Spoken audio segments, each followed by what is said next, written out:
Llegamos a la hora de televisión de mayores consecuencias eternas. Algo en los eternos brazos. Escrito está.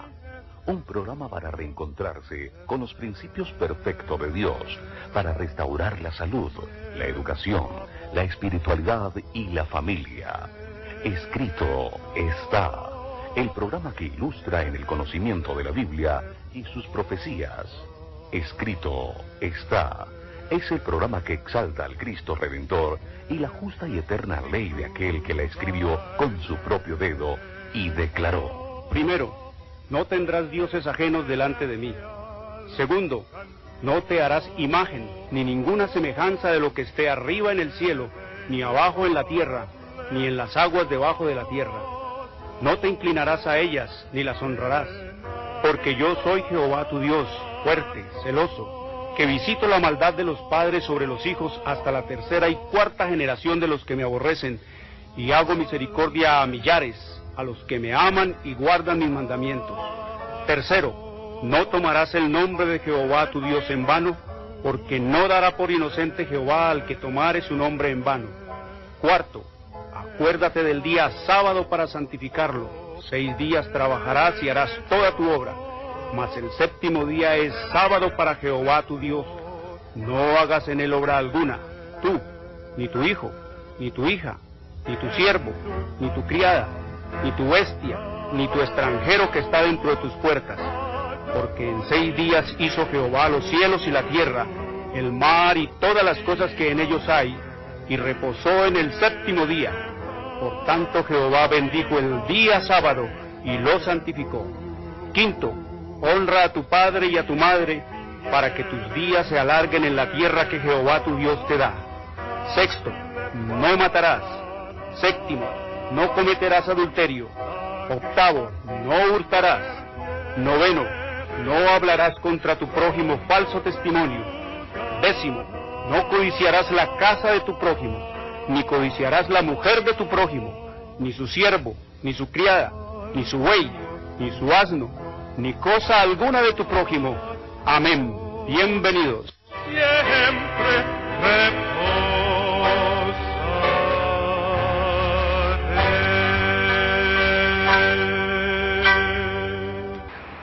Muy buenas tardes, queridos televidentes, les habla Jorge Luis Garay. Hoy es domingo, falso día de descanso, domingo, día de culto pagano al dios Sol, la marca de la bestia. Domingo fue impuesto por el sistema romano papal en el año 321 después de Cristo y ratificado por la ley eclesiástica 28 del Tercer Concilio de Orleans, Francia, en el año 538 después de Cristo. Domingo, día de culto pagano al dios Sol. Sábado, el verdadero día para adorar a Dios por los siglos de los siglos. Escrito está en Isaías 66, 22 y 23. Sábado, verdadero día del Señor. El cuarto mandamiento de la santa y eterna ley de Dios, como escrito está en Éxodo 28 al 11. Acuérdate del día sábado para santificarlo. 6 días trabajarás y harás toda tu obra, mas el séptimo día es sábado para Jehová tu Dios. No hagas en él obra alguna, tú, ni tu hijo, ni tu hija, ni tu siervo, ni tu criada, ni tu bestia, ni tu extranjero que está dentro de tus puertas. Porque en 6 días hizo Jehová los cielos y la tierra, el mar y las fuentes de las aguas, y reposó en el séptimo día. Por tanto Jehová bendijo el día sábado y lo santificó. Y amorosamente nuestro Padre eterno nos invita, escrito está en Deuteronomio capítulo 5 versículo 29. ¿Quién diera que tuviesen tal corazón que me temiesen y guardasen todos los días todos mis mandamientos, para que a ellos y a sus hijos les fuese bien para siempre? Muy buenas, una bienvenida a nuestros amigos, y les recordamos que Escrito está es un programa para pensar, para decidir y para vivirlo. Escrito está es un programa que no tiene ninguna filiación religiosa o denominacional, ningún interés proselitista, político o comercial. Su único interés y propósito es el de motivar, avivar y despertar en los televidentes el deseo y la preocupación por la lectura de la Biblia, la palabra de Dios, en procura de recuperar las raíces naturales del hombre en Dios, conocer el plan de redención y de salvación en Cristo Jesús y prepararnos para su inminente segunda venida. Por lo tanto,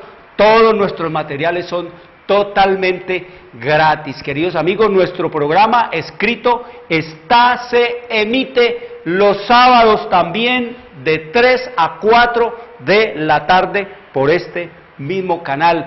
Y también, queridos amigos, les recordamos que todos nuestros materiales son totalmente gratis. La historia profética totalmente gratis para ti, para que leas y te des cuenta de todas las cosas. Muy bien, estamos estudiando temas trascendentales en este tiempo y en esta hora terrible, queridos amigos, en que el paganismo pues ha traído toda esta degradación, toda esta destrucción en el hombre física, moral y espiritualmente, y ha traído todo un caos, toda una maldición sobre la tierra y sobre los hombres y sobre la creación de Dios. Y el Señor dice que el conocimiento de la palabra de Dios llenará la tierra, así como las aguas del mar cubren la tierra. Vamos a mirar, queridos amigos, de dónde vino todo esto del paganismo, cómo fue que se fue colando, digámoslo así, se fue fraguando, cómo fue que el misterio de la iniquidad se fue metiendo de tal manera que llegó el punto del momento que así como a través de los siglos, desde Adán hasta el nacimiento de nuestro Señor Jesucristo, los dos misterios, el misterio de la piedad, el misterio de la iniquidad, el misterio de la piedad, el Dios que se hizo hombre, Cristo Jesús, y el misterio de la iniquidad que fue caminando a través de los siglos para hacer al hombre Dios, para sentar al hombre en el templo de Dios como Dios y hacerlo aparecer como Dios sobre la tierra, como lo hizo Satanás con el sistema romano papal. Vinieron compitiendo, queridos amigos, a través de los siglos, y detrás de cada misterio había una persona, queridos amigos. Allí, detrás de cada misterio, así como detrás del misterio de la piedad estaba Cristo Jesús, el Espíritu y Dios, así también detrás del misterio de la iniquidad estaba Satanás, queridos amigos. Dos personas, la persona de Dios y la persona del diablo, queridos amigos, guiando y dirigiendo todas las cosas y compitiendo, templo contra templo, altar contra altar, sacrificio contra sacrificio, y, queridos amigos, todo el misterio de la iniquidad. Entonces llega el momento en que surge allá en el año 538, entonces es donde se proclama desde las azoteas que el Papa es el representante de Dios, que es el sucesor de Pedro, que es el amo y señor sobre la tierra, que después de Dios, Él es sobre este mundo y sobre esta tierra, y que todos tienen que someterse a Él, y el que no se someta a Él entonces es declarado hereje y es quemado y es matado y es muerto. Queridos amigos, y que la salvación de todos los hombres dependía de la indulgencia, del albedrío del sistema romano papal, y ahí surge, queridos amigos, y es lo que vemos nosotros con todo su engaño, con todo el paganismo, con todo el satanismo, con toda la religión de misterio montada en ese sistema en el cual se desecha que las escrituras como palabra de Dios, y se monta entonces ¿qué? Se monta la tradición de los padres como superior a la palabra de Dios, y se monta también, queridos amigos, la autoridad de los hombres como superior a la autoridad de Dios, y se monta entonces, queridos amigos, la filosofía, la razón humana como superior a la palabra de Dios. Así fue como se montó el sistema romano papal. De igual manera, el misterio de la piedad el Dios que se hizo hombre, Cristo Jesús, también fue a través de los siglos siendo anunciado, queridos amigos, siendo anunciado por los profetas como el Mesías, como el niño que nacería de una virgen, como aquel, queridos amigos, que traería redención, como aquel que sería el renuevo de la desgracia que hubo sobre la tierra, de ahí del acabose de la humanidad. Resurgiría entonces el Cristo como el renuevo que traería nueva esperanza a la humanidad, hasta que, queridos amigos, como dice la Escritura, cumplido el tiempo, Dios envió a su Hijo y nació allá en Belén, como estudiaremos el próximo sábado, cuándo fue que nació Jesús y en qué tiempo y en qué estación y en qué mes fue que nació Jesús, si fue en invierno, si fue en otoño, si fue en verano, si fue en primavera, o cuándo fue que nació Jesús. Así que vamos a remontarnos, queridos amigos, por allá, después del segundo siglo, cuando ya los discípulos de Cristo Jesús habían muerto, y entonces la iglesia quedó bajo el mando, bajo la dirección de los descendientes de ellos. ¿Cómo fue que la iglesia de Cristo apostató? Y entonces vino y se mezcló la mezcla del paganismo con el cristianismo, porque el paganismo existía 4000 años antes del cristianismo. Antes de que viniera Cristo, el diablo llevaba una ventaja de 4000 años engañando a los hombres con todos los dioses, con todas las diosas, con el culto a la madre y al niño, con el culto al dios sol, con el culto a toda la cantidad de satanismo, el espiritismo, haciendo venir los muertos, el culto a los muertos, todas esas cosas, cambiando y torciendo las doctrinas de Dios, que aún el pueblo de Dios, escogido por Él para anunciar las verdades de Él, como fue Israel, cayeron en las trampas del diablo. Vamos a mirar aquí, queridos amigos, cómo fue que esa historia primitiva, pues, se pervirtió, se corrompió, la iglesia de los discípulos, de los apóstoles, se corrompió, se pervirtió, apostató, pero aún así, queridos amigos, nos dice también la Escritura, y la historia, quedó un resto, un remanente, un pueblo que no le rindió pleitesía a Satanás, ni a los dioses paganos, ni a los dioses de la mezcla del paganismo con el cristianismo. Dice, y esto se les puede enviar, vamos a leer hoy de la historia profética, queridos amigos, de que ya hemos hablado un poquito, hablaremos después un poquito más el origen de estas cosas, pero quiero esta tarde que ustedes se enteren de la historia profética. Esto no es novela, esto no es imaginerías, esto no es cuento, esto no es fábula, esto es inspirado por el Espíritu Santo a Elena G.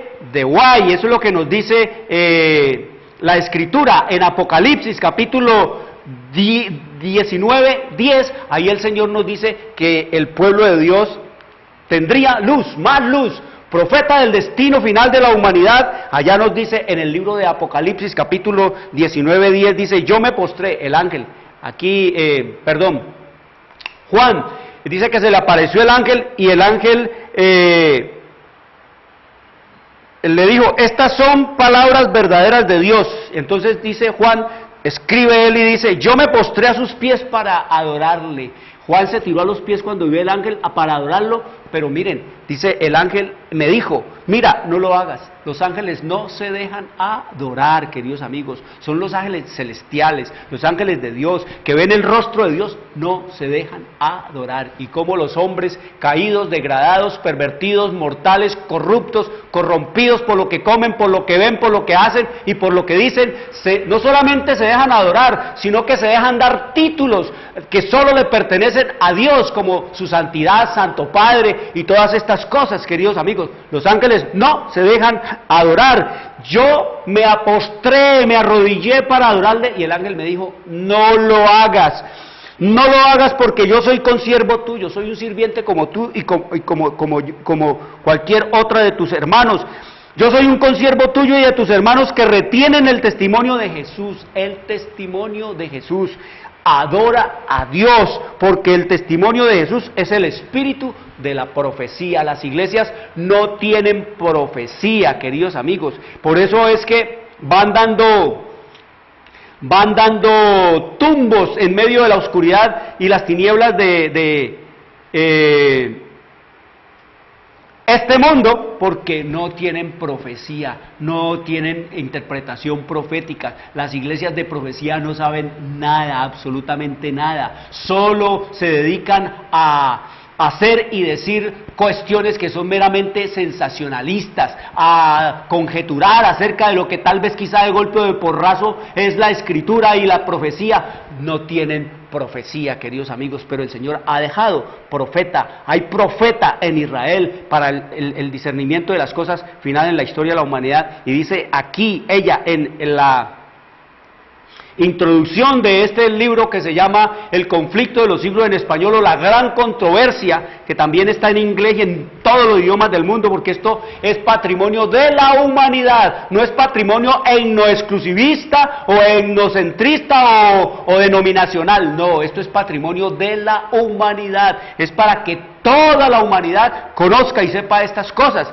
Dice ella aquí, mediante la iluminación del Espíritu Santo, las escenas de la lucha secular entre el bien y el mal fueron reveladas a quien escribe estas páginas. En una y otra ocasión se me permitió contemplar las peripecias de la gran lucha secular entre Cristo, príncipe de la vida, autor de nuestra salvación, y Satanás, príncipe del mal, autor del pecado y primer transgresor de la santa ley de Dios. Entonces dice más acá, dice cómo el Señor le permitió a ella ir no solamente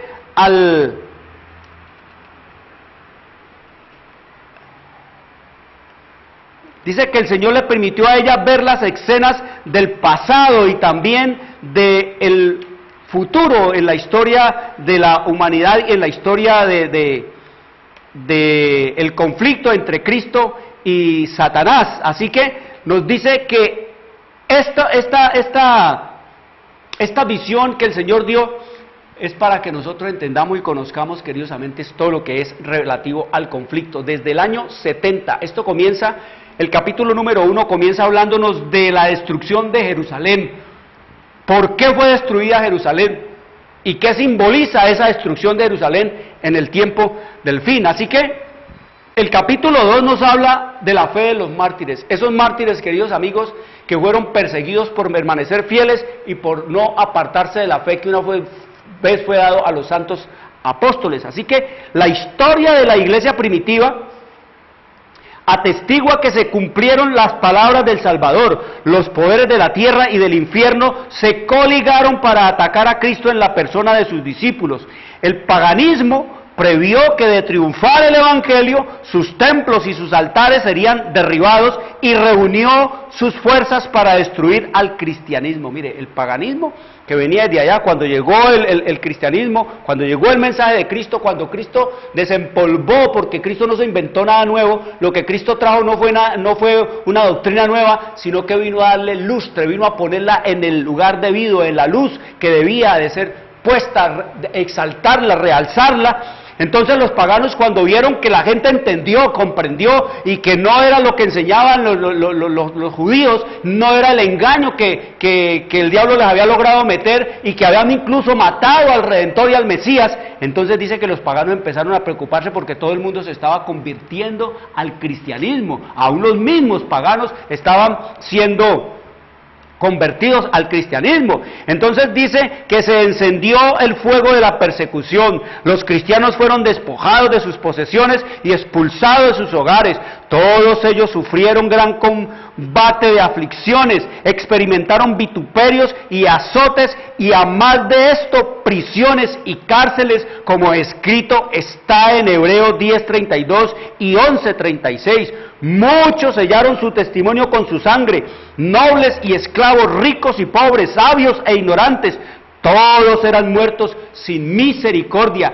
Estas persecuciones, que empezaron bajo el imperio de Nerón, cerca del tiempo del martirio de San Pablo, continuaron con mayor o menor furia por varios siglos. Los cristianos eran inculpados calumniosamente de los más espantosos crímenes y eran señalados como la causa de las mayores calamidades, hambres y pestes y terremotos. Lo mismo que va a ocurrir ahora, mire. En esa época habían calamidades, hambres, pestes, terremotos, y culparon ¿a quiénes? A los santos del Altísimo. Igual como va a ocurrir ahora, queridos amigos, nos dice la Escritura. Mire lo que dice el Espíritu de la Profecía, lo que escribe el Señor. Esto hablándonos de lo que viene allá. Exactamente lo mismo que ocurrió allá. ¿Le echaron la culpa a quién? A los cristianos ¿de qué? De los desastres. ¿Le echaron la culpa a los cristianos de qué? De todas las calamidades, de las hambres y el caos ecológico. Ahora la historia se repite porque no hay nada nuevo. Oiga lo que dice la misma profeta del Señor en el Espíritu de la Profecía. Dice, la ley de Dios constituirá el nudo de la gran lucha que origina el conflicto entre Cristo y sus ángeles por una parte y Satanás y los suyos por la otra. Y será una lucha decisiva para todo el mundo. Hombres que estarán ocupando puestos de responsabilidad no solamente ignorarán y despreciarán el sábado ellos mismos, sino que desde sus sagrados púlpitos instarán a la gente a la observancia del primer día de la semana, recurriendo a la tradición y a la costumbre en favor de esta institución hecha por el hombre. Señalarán las calamidades. Oiga, mire lo que nos decía ya en el siglo segundo, lo que ocurría en el siglo segundo, señalaban a los cristianos como culpables. Y oiga lo que dice acá, señalarán las calamidades en tierra y mar, los terremotos, inundaciones, tormentas y la destrucción por fuego como juicios que indican el desagrado de Dios a causa de que el domingo no es observado como santo. Mire, van a decir, mire, por no observar el domingo, por no guardar el domingo, mire todo lo que nos está viniendo. Eso pensarán los impíos. Estas calamidades aumentarán más y más, un desastre seguirá a otro de cerca al otro, y los que invalidan la ley de Dios señalarán a los pocos que guardan el sábado del cuarto mandamiento como los responsables de la ira que se manifiesta sobre el mundo. Esta falsedad es el medio que Satanás usa para entrampar a los incautos. Mire cómo la historia se está repitiendo, queridos amigos. Así que nos sigue diciendo cómo los paganos pues se pusieron nerviosos porque estaba ganando cada vez más y más fuerza el cristianismo. Y dice, como eran objeto de los odios y sospechas del pueblo, no faltaban los delatores que por vil interés estaban listos para vender a los inocentes. Se los condenaba como rebeldes contra el imperio, enemigos de la religión y azote de la sociedad. Miren, la misma cosa. Así a Jesús también se lo señaló como enemigo del sistema, de la iglesia, del Sanedrín, y lo iban a matar porque no guardaba según la ley de ellos allá el sábado. Ahora el pueblo de Dios se lo va a perseguir y se lo va a matar por no guardar ¿qué? El domingo. ¿Por qué? Dice que las calamidades van a aducir los dirigentes religiosos y espirituales del sistema romano papal, del protestantismo y de todas las demás religiones que se van a unir con este propósito, que queridos amigos,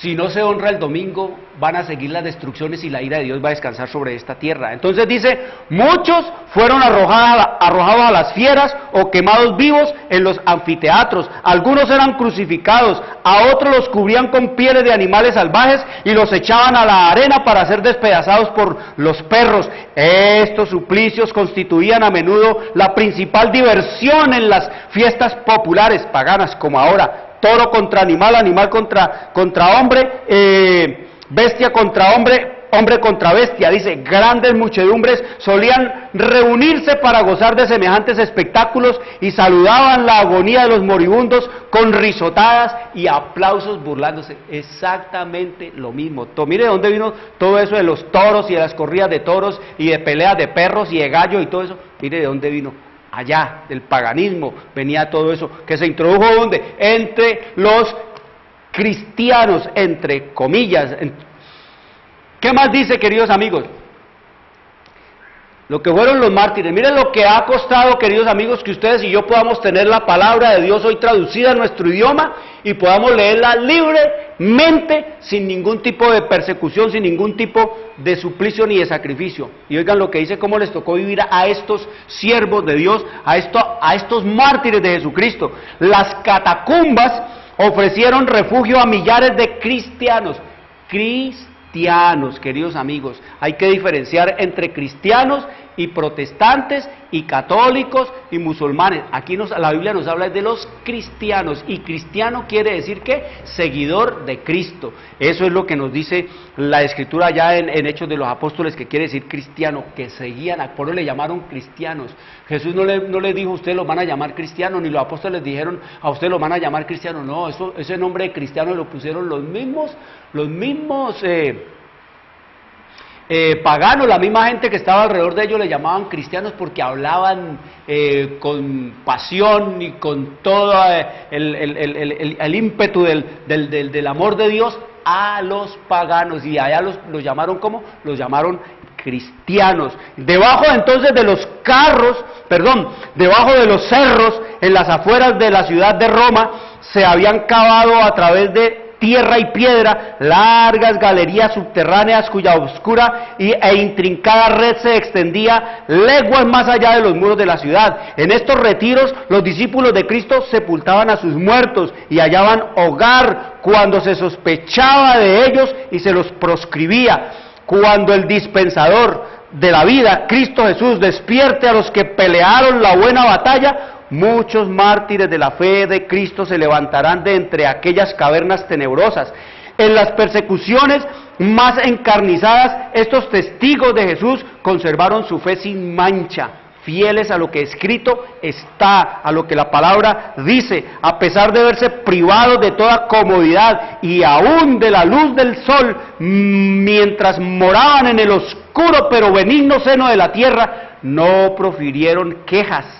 Con palabras de fe, paciencia y esperanza se animaban unos a otros para soportar la privación y la desgracia. La pérdida de todas las bendiciones temporales no pudieron obligarlos a renunciar a su fe en Cristo Jesús. Miren ustedes, queridos amigos, lo difícil, lo angustioso, lo oprobioso, lo indigno que era en esos tiempos a los ojos de los hombres ser cristianos. No era fácil, queridos amigos, no como ahora, que la gente puede darse el gusto y el placer de desechar la palabra de Dios, de reírse, de burlarse, de desecharla, de desobedecerla, de rebelarse, de hacer toda clase de desprecio por la palabra de Dios. No, en esa época era difícil ser cristiano, queridos amigos, y en esta época pues es muy fácil no ser cristiano, queridos amigos, es muy fácil no ser cristiano según Dios, pero es muy difícil ser cristiano según el mundo, y eso es lo que vemos nosotros en esta tierra y en este mundo. Todo dice que no es fácil ser cristiano a los ojos de Dios, pero dice que Él provee todo para que nosotros, que por los méritos y la gracia de Jesús, podamos vencer, porque estamos metidos en una naturaleza que humana, caída, donde exige que es lo carnal, lo mundano, la mundanalidad y el mundo. Así que, como los siervos de Dios en los tiempos antiguos, muchos fueron muertos a palo, no admitieron la libertad para alcanzar otra resurrección mejor. Recordaban que su maestro había dicho que cuando fuesen perseguidos por causa de Cristo, debían regocijarse mucho, pues grande sería su galardón en los cielos, porque así fueron perseguidos los profetas antes que ellos. Se alegraban de que se les hallara dignos de sufrir por la verdad, y entonaban cánticos de triunfo en medio de las crepitantes hogueras. Mirando hacia arriba por la fe, veían a Cristo y a los ángeles que desde las almenas del cielo los observaban con el mayor interés y apreciaban y aprobaban su entereza, queridos amigos. Miren, estamos viendo cómo era la fe de esta gente, y el diablo, dice la Escritura y la historia, que cuando el diablo no pudo doblegar a la gente a través del derramamiento de sangre, cuando no pudo por medio de la tortura, por medio de las hogueras y por medio de todas esta clase de suplicios apartarlos de la fe, entonces el diablo cambia siempre de estrategia. Mire la estrategia que tiene ahora. La estrategia que tiene ahora es darle cosas a la gente, entretener al mundo con una novedad, con un nuevo aparatico, con una nueva cosa, con una nueva canción, con un nuevo partido de fútbol, con un nuevo campeonato. Así entretiene con bobadas, con badaíes, con cosas muy terrenas y terrenales. Y entonces dice la historia, mire lo que sigue diciendo la historia profética: vanos eran los esfuerzos de Satanás para destruir la iglesia de Cristo por medio de la violencia. Ahí usó la violencia Satanás, dice vanos. La gran lucha en que los discípulos de Jesús entregaban la vida no cesaba cuando estos fieles portaestandartes caían en su puesto, triunfaban por su derrota. Los siervos de Dios eran sacrificados, pero su obra seguía siempre adelante. Dice, el evangelio cundía más y más, y el número de sus adherentes iba en aumento, alcanzó hasta las regiones inaccesibles para las águilas de Roma, dijo un cristiano reconviniendo a los jefes paganos que atizaban la persecución: atormentadnos, condenadnos, desmenuzadnos, que vuestra maldad es la prueba de nuestra inocencia, de nada os vale vuestra crueldad. No era más que una instigación más poderosa para traer a otros a su fe. Más sois cuando derramáis más sangre, que la sangre de los cristianos es semilla, queridos amigos. Así que entre más mataban cristianos, más cristianos salían. ¿Quién los mataba? ¿Quién los mandó matar? El paganismo, los poderes paganos. Roma la de los Césares, Roma imperial, Roma la de Nerón, Roma la de Calígula, Roma, queridos amigos, la bestia, número 4 de Daniel capítulo 7, la bestial que desmenuzaba y pisoteaba todo. Dice que esa fue la que persiguió, no solamente persiguió a los cristianos, sino que esa Roma imperial, la de los Césares, fue la que asesinó a Cristo por la orden, por la instigación, por la sentencia de los sacerdotes, de los sumos sacerdotes de Israel, por la decisión del pueblo judío, queridos amigos. Así es la historia de esta tierra y de este mundo. De ahí entonces podemos nosotros percibir, entender por qué es que siempre los poderes religiosos, los poderes eclesiásticos han sido enemigos de Dios. Los poderes eclesiásticos, queridos amigos, nunca fueron amigos de Cristo, de Dios y de su palabra. Ni siquiera el poder eclesiástico del ministerio levítico, que levantó el Señor mismo, fue fiel a Dios. Ni siquiera esos sacerdotes que el Señor levantó allá en el desierto para que ministraran de Leví, de los levitas, fue fiel a Dios. Fueron enemigos de Dios. Esos mismos sacerdotes y esos sumos sacerdotes, queridos amigos, fueron enemigos del evangelio de Cristo y el evangelio de Dios. Eso no fue en los días solo de Cristo Jesús. Había un conflicto terrible a través de los 4.000 años, de los casi 2.000 años, entre los sacerdotes de Israel y entre los profetas. Eran los sacerdotes, los sumos sacerdotes, los que soliviantaban al pueblo para que el pueblo matara y apedreara ¿a quién? A los profetas de Dios. Por eso Jesús les dijo, han hecho monumentos a los profetas a los monumentos de los profetas, pero ustedes son tan culpables como sus padres de las muertes de ellos. Así que nos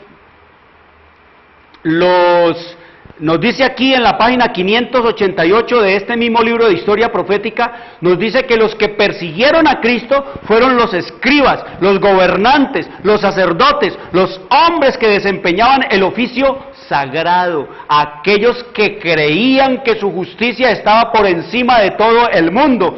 Estos hombres supuestamente piadosos fueron los más feroces perseguidores que tuvo Cristo. ¿Quién lo creyera? Que los que debieron de haber estado esperándolo, que los que debieron de haber estado siguiendo el hilo de la profecía para ver cuándo iba a aparecer el Mesías, fueron los que más listos estuvieron para tapar, para apartar al pueblo del conocimiento de la palabra de Dios, igual que ocurre hoy en nuestros días. Son los poderes religiosos, son los sacerdotes, son los pastores, son todos los iluminados de esta tierra y de este mundo los que se están encargando de alejar y de apartar a los hombres del conocimiento de Dios, de su palabra, de obedecer sus leyes. Los incitan a la rebelión a Dios, a quitar las leyes. No hay que guardar leyes, quedaron clavadas en la cruz. Eso es lo que les dicen hoy, queridos amigos, en nuestros días. Fueron entonces estos hombres supuestamente piadosos los más feroces perseguidores que tuvo ¿quién?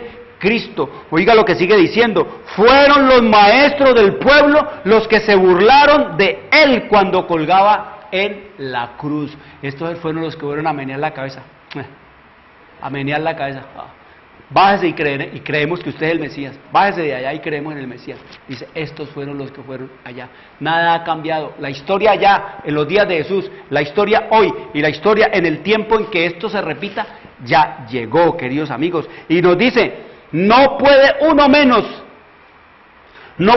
menos que extrañar la rara infatuación con que los hombres creen sin más ni más las palabras de Satanás y se muestran tan incrédulos a las palabras de Dios, queridos amigos. El mundo le cree todo lo que el diablo dice, mire, montado en todo el paganismo. El mundo ya sabe que todo esto es paganismo. El mundo ya sabe que todo esto son aquelarres de Satanás. El mundo ya sabe que esto es malo. El mundo ya sabe que todo esto es pecado. El mundo ya sabe que todo esto lo inventó Satanás y lo impuso a través del paganismo y del sistema romano papal. Pero, queridos amigos, dice que creen a Satanás y creen a los agentes y a los instrumentos del diablo, pero a la palabra de Dios y a los que los reconvienen y les advierten acerca del peligro que están corriendo, no le creen. Por eso escrito está también en la palabra de Dios, queridos amigos, inspirada al profeta del tiempo final, que el pecado y la ruina de una nación como fue Israel se debió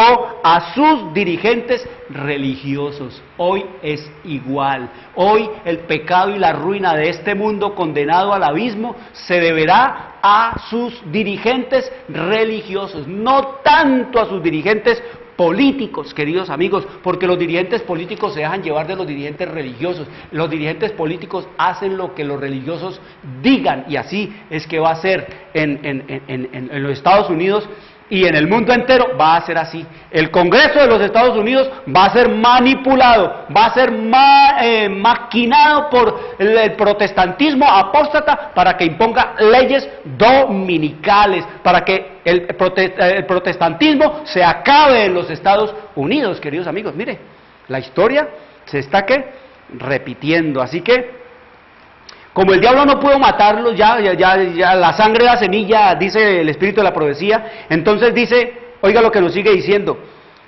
cesó la persecución. ¿Cesó qué? Cesó la persecución y la reemplazaron las peligrosas seducciones de la prosperidad temporal y del honor mundano. Los idólatras fueron inducidos a aceptar parte de la fe cristiana al par que rechazaban otras verdades esenciales. Profesaban aceptar a Jesús como Hijo de Dios y creer en su muerte y en su resurrección, pero no eran convencidos de pecado ni sentían necesidad de arrepentirse o de cambiar su corazón.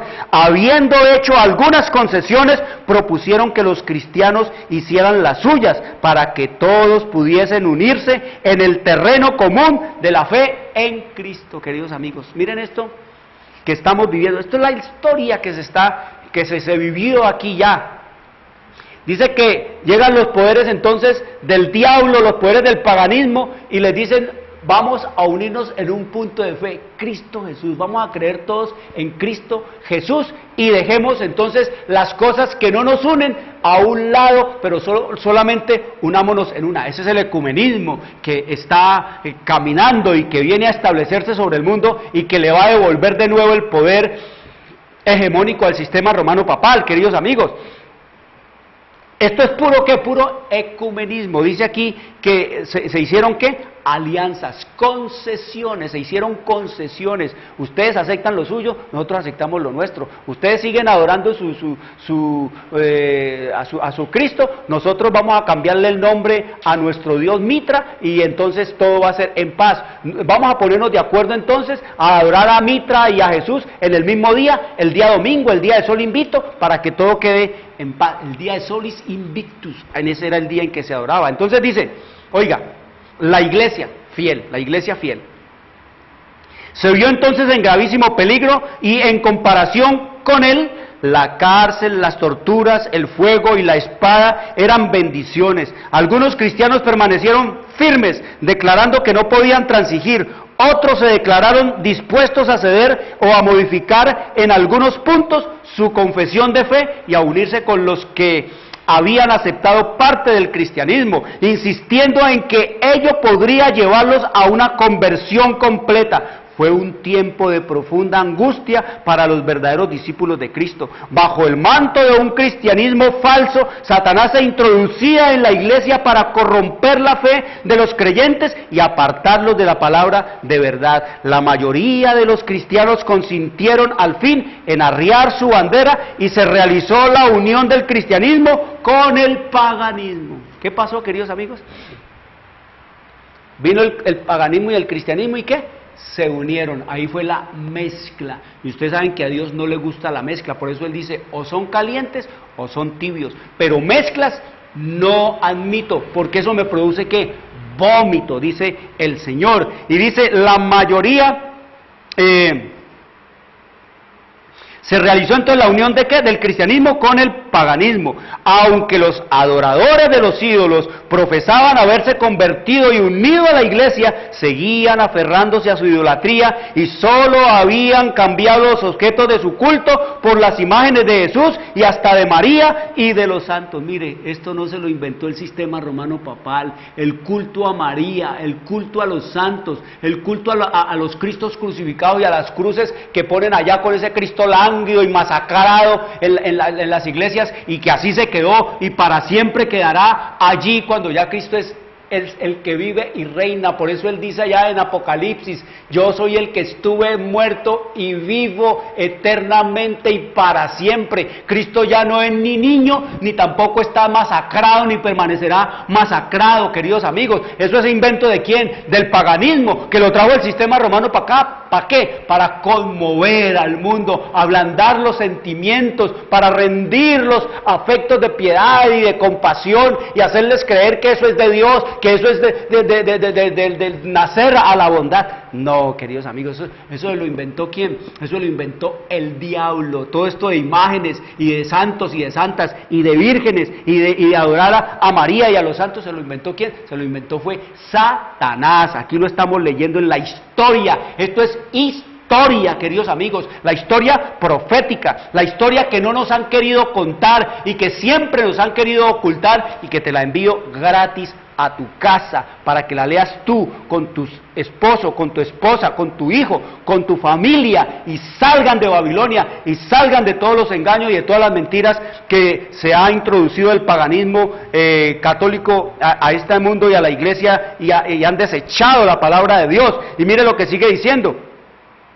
¿Cambiaron qué? Los objetos de su culto pagano por imágenes. O sea, ya no era la imagen de Diana, sino que ahora era la imagen de ¿quién? La imagen de María. A Diana le pusieron María, a Jesús, a Nimrod, a Zeus y a Baal le pusieron Jesús, queridos amigos. A Tamuz, al niño Tamuz, le pusieron el niño Jesús, y así se fueron metiendo todas las...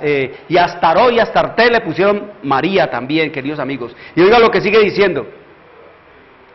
La levadura de la idolatría, introducida de ese modo en la iglesia, prosiguió su funesta obra. Doctrinas falsas, ritos supersticiosos como la misa y ceremonias idolátricas se incorporaron en la fe y en el culto cristiano. Al unirse los discípulos de Cristo con los idólatras, la religión cristiana se corrompió y la iglesia perdió su pureza y su fuerza. Hubo, sin embargo, creyentes que no se dejaron desviar por esos engaños y, adorando solo a Dios, se mantuvieron fieles al autor de la fe, los que sostuvieron la Biblia y la Biblia sola, los que creyeron que Dios no tenía representante en esta tierra, ni de imágenes, ni de efigies de varones, de hembra, o de hombre, o de varón, ni de niños, ni de ningún tipo de hombres que viniera diciendo que Él es el representante de Dios en esta tierra. Esos se mantuvieron fieles. Dice, entre los que profesaban el cristianismo ha habido siempre dos categorías de personas: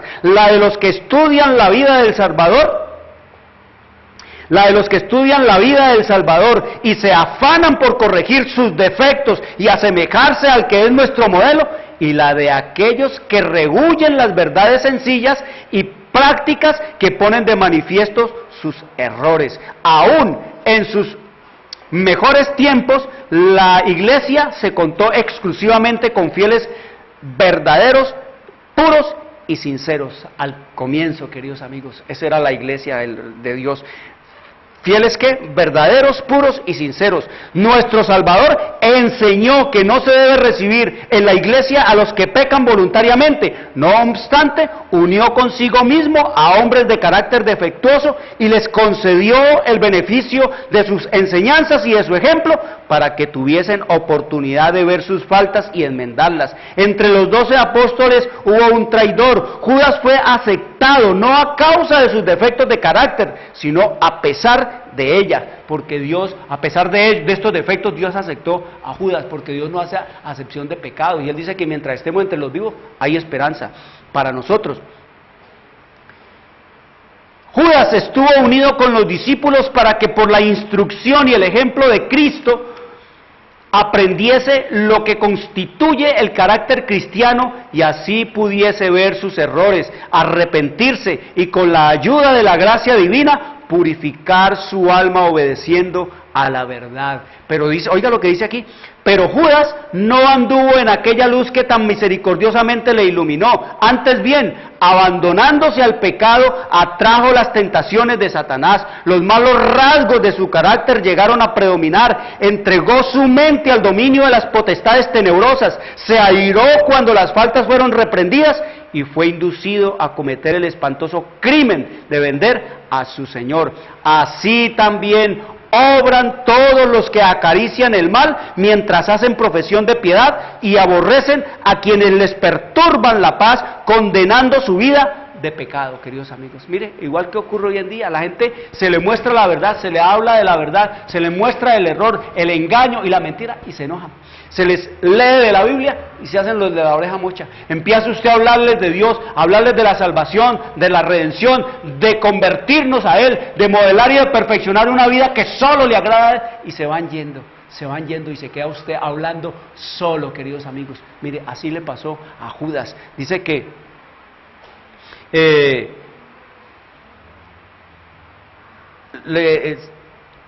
se airó cuando sus faltas fueron reprendidas y fue inducido a cometer el espantoso crimen de vender a su maestro, así como hizo el sistema romano papal, queridos amigos. Cuando vinieron los reformadores a amonestarlo para que se reformara en toda su inmoralidad sexual, en toda su codicia, en toda su maldad, en toda la simonía y en todo lo que tenía que ver con la idolatría y con todo el desprecio por la palabra de Dios y con todo el crimen que han cometido contra los fieles al Señor, y los mataron, queridos amigos. Se airó el sistema romano papal y los condenaron ¿a qué? A las hogueras y a los cadalsos, y mataron más de 100 millones mal contados según los historiadores, pero el que tiene la cuenta verdadera es Dios, queridos amigos. ¿Y qué nos dice la Escritura? ¿Qué nos sigue diciendo? Así también obran todos los que acarician el mal mientras hacen profesión de piedad y aborrecen a quienes les perturban la paz, condenando su vida de pecado. Como Judas, en cuanto se les presente la oportunidad, traicionarán a los que para su bien les han amonestado, queridos amigos. Esa es la historia. Por eso el Señor Jesús dijo: no he venido a traer paz sino espada. Pero no es porque el Señor Jesucristo, la predicación del Evangelio, no es que la predicación del Evangelio sea violenta, no, es porque el error, la mentira, el engaño y la maldad no aceptan, no quieren aceptar. La naturaleza humana siempre se revela. ¿Para qué? Se revela, queridos amigos, para no querer someterse a Dios. Eso es lo que estamos leyendo. Así fue como se pervirtió entonces la iglesia. ¿Vino qué? Vino el paganismo. La Biblia no fue aceptada como regla de fe. A la doctrina de la libertad religiosa se la llamó herejía y sus sostenedores fueron aborrecidos y proscritos. Tras largo y tenaz conflicto, los pocos que permanecían fieles resolvieron romper toda unión con la iglesia apóstata, y si ésta rehusaba aún desechar la falsedad y la idolatría, entonces dice, vieron que dicho rompimiento era de todo punto necesario si querían obedecer a Dios. Es mejor estar solos que mal acompañados. Quiero decirles, queridos amigos, vamos a seguir estudiando los domingos, la historia profética, todo lo que tiene que ver con el espíritu de la profecía en este tiempo tan especial, y ya les explicaré por qué motivo y por qué razones. Quiero decirles, traigan a los niños, los jóvenes, abran la palabra de Dios, oren al Señor, pídanle sabiduría para entender todas estas cosas, porque la Biblia se puede entender. Quiero desearles una buena tarde y una buena semana. Les habló Jorge Luis Garay. Dios les bendiga. Llegamos a la hora de televisión de mayores consecuencias eternas. Algo en los eternos pasos. Escrito está. Un programa para reencontrarse con los principios perfectos de Dios, para restaurar la salud, la educación, la espiritualidad y la familia. Escrito está. El programa que ilustra en el conocimiento de la Biblia y sus profecías. Escrito está. Es el programa que exalta al Cristo Redentor y la justa y eterna ley de aquel que la escribió con su propio dedo y declaró. Primero, no tendrás dioses ajenos delante de mí. Segundo, no te harás imagen, ni ninguna semejanza de lo que esté arriba en el cielo, ni abajo en la tierra, ni en las aguas debajo de la tierra. No te inclinarás a ellas, ni las honrarás, porque yo soy Jehová tu Dios, fuerte, celoso, que visito la maldad de los padres sobre los hijos hasta la tercera y cuarta generación de los que me aborrecen, y hago misericordia a millares, a los que me aman y guardan mis mandamientos. Tercero, no tomarás el nombre de Jehová tu Dios en vano, porque no dará por inocente Jehová al que tomare su nombre en vano. Cuarto, acuérdate del día sábado para santificarlo. 6 días trabajarás y harás toda tu obra, mas el séptimo día es sábado para Jehová tu Dios. No hagas en él obra alguna, tú, ni tu hijo, ni tu hija, ni tu siervo, ni tu criada, ni tu bestia, ni tu extranjero que está dentro de tus puertas. Porque en 6 días hizo Jehová los cielos y la tierra, el mar y todas las cosas que en ellos hay, y reposó en el séptimo día. Por tanto Jehová bendijo el día sábado y lo santificó. Quinto, honra a tu padre y a tu madre, para que tus días se alarguen en la tierra que Jehová tu Dios te da. Sexto, no matarás. Séptimo, no cometerás adulterio. Octavo, no hurtarás. Noveno, no hablarás contra tu prójimo falso testimonio. Décimo, no codiciarás la casa de tu prójimo, ni codiciarás la mujer de tu prójimo, ni su siervo, ni su criada, ni su buey, ni su asno, ni cosa alguna de tu prójimo. Amén. Bienvenidos. Siempre reposo.